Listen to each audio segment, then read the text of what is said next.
Sir, magandang umaga sa inyo. Maraming salamat sa umaga. May customer naman kita. Papalit kami ng muli kasi naputol yung dalawang muli, Primera at saka Tercera. Pagawa sa amin. Pagawa sa akin. Kasi K1. Kaya gagawin namin muna to.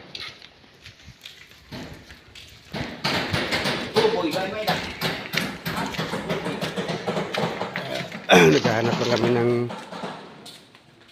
pagtanggal.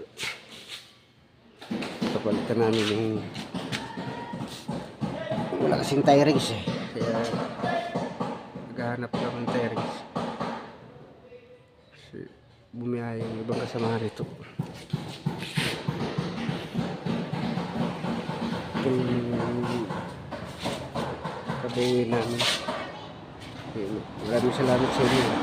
God bless na lang sa inyo.